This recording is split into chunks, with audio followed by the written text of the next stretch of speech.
Hi guys, this will be a short first look video on FM, that stands for FM Acoustic FM801 clone made by Transaudio. As you can see, the chassis is exactly the same as it was for that Steel clone. I think it may be a little bit taller here, but all in all it's basically the same. I got this clone about a week ago. It's currently running through the burn-in, no problems whatsoever. It's been a little over a week. So the chassis is impeccable, as it's always with Transaudio builds. It's like a tank, literally. And so what we can see inside. This one is the master or upgraded version of FM801, meaning that it's supposed to use better quality components. So starting from the general view, we have a delayed start here, and this small PCB takes care about delaying start and charging the capacitors. When the voltage is at the right level, it powers the amplifiers. The amplifiers are here and here. These are exactly the same builds for left and right channel. They are exactly the same boards, but one of them is rotated. Okay, in the middle we have transformer, toroidal transformer. I think its rating is can be seen here. I'll have to check that, because when I rotate the amp, there is a sticker with specifications, but I can't see it at the moment. So I had to pause because somebody was calling me. Okay, where were we? We were talking about the transformer, and we were talking about the amps being exactly the same.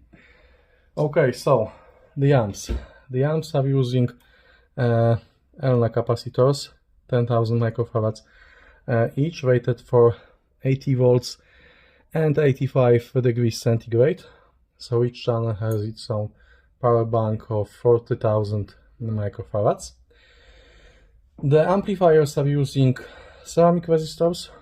I'll do a tour of the insides from better view in a second. All of the electrolytic black capacitors here and all over the board are Rubicons. The blue ones are German Euro foil MKP capacitors. Each channel has its own Omron relay, and each channel is using two fuses internally. What else? This amplifier has both XLR and single-ended inputs. They are selectable by the switch on the backplate, but the thing is that I don't know if you'll see that. I'll show it closer in a minute. It's using INI 137 chip here, and this Texas Instruments previously Burr Brown chip is used as a balanced line receiver. And this basically means that the balanced input signal is converted to single-ended for the board. So my general impression here is that these components really are of quite good quality. We have 8 pairs of power transistors per channel. These are all ON transistors.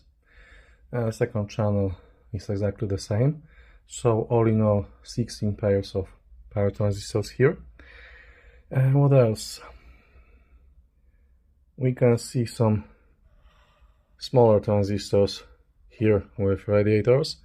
I'm sorry. And we can see some rectifiers here.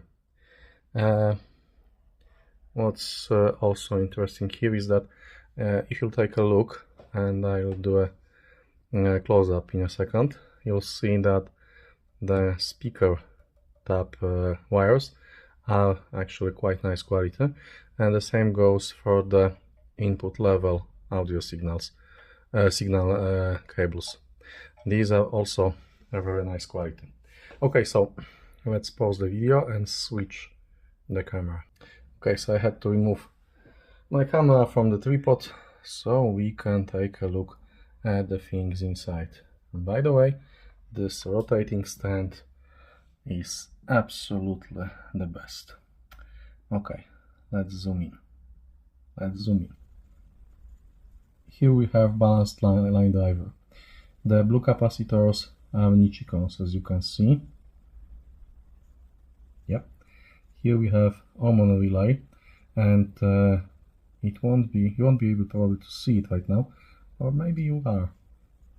You can see parts of Ohm lettering here underneath. The capacitors for audio 10,000 microfarads. The black capacitors are Rubicons. And that's it. About the transformer,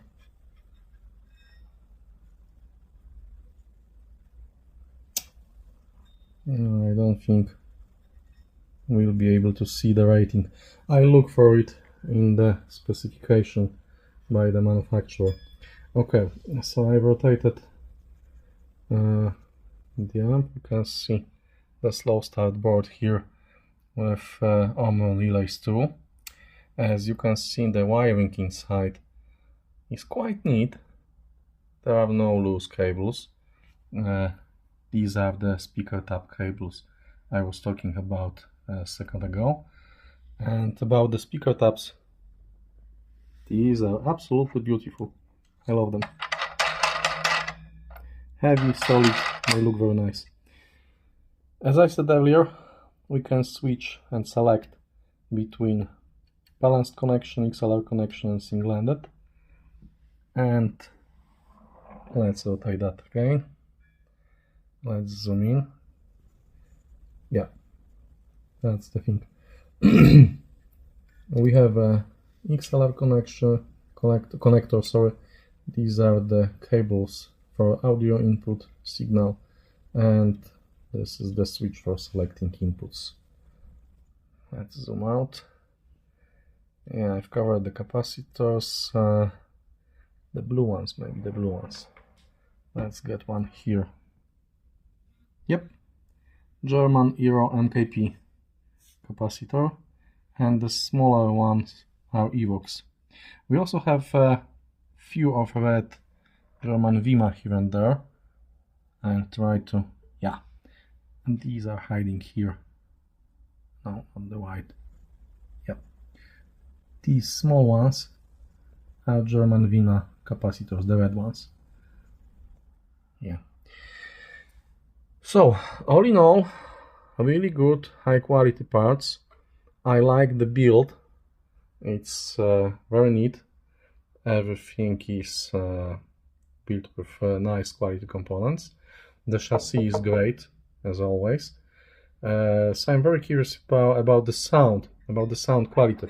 The one thing that was a bummer for me was the fact that it's not truly balanced. It's using balanced XLR inputs, but only to get the signal through balanced line receiver and to make it single-ended again. So during my listening tests, I will check if there's any difference in audio quality between these two inputs, but I don't think there's anything like that.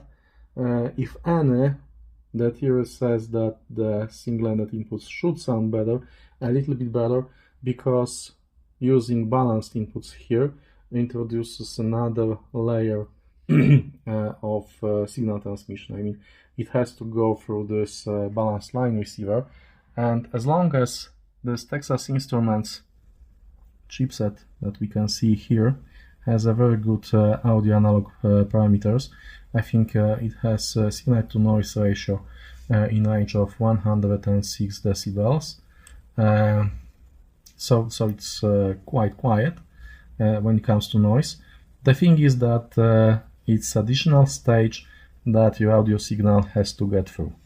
So why would you need something like that if you can get your audio input straight from single-ended inputs.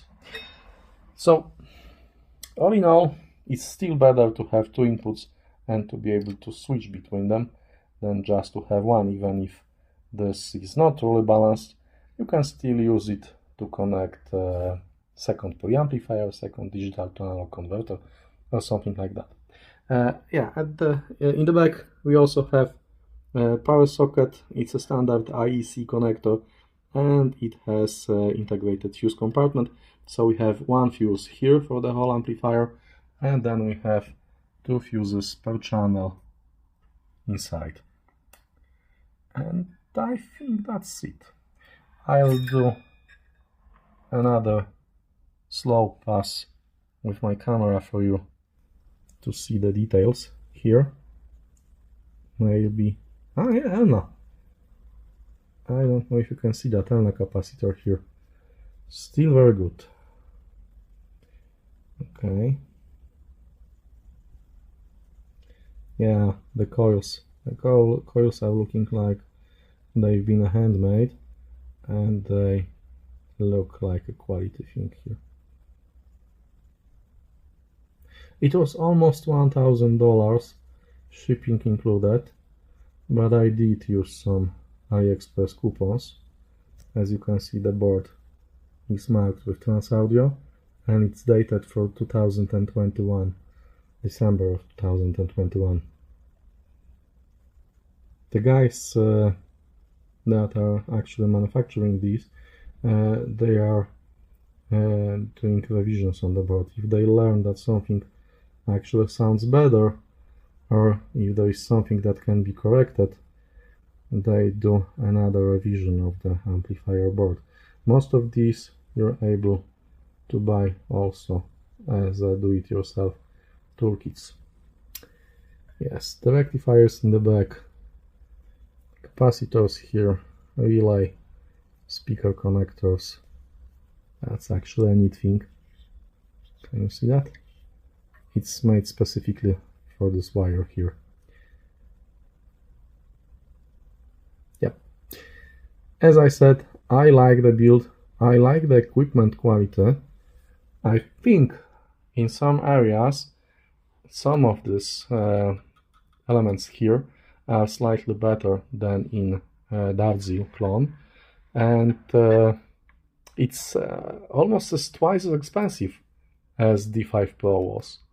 So I have very big expectations when it comes to the sound.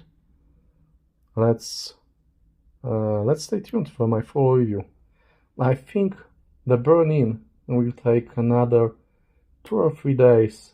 I'll want to give it a full 2 weeks to be on the same level with Dartzil when I started reviewing Dartzil and other amplifiers that I have in my amplifier tower over there. Yeah. So stay tuned for a full review. I hope it will sound as good or even better as it looks. If you'd like to buy one ahead of my full review, I'll drop the link to the store I got that one from in the description of the video. And in the meantime, while we're waiting for my full review, check out my other video reviews on Dartzil, on other FM acoustics amplifiers that I've reviewed. Bye guys.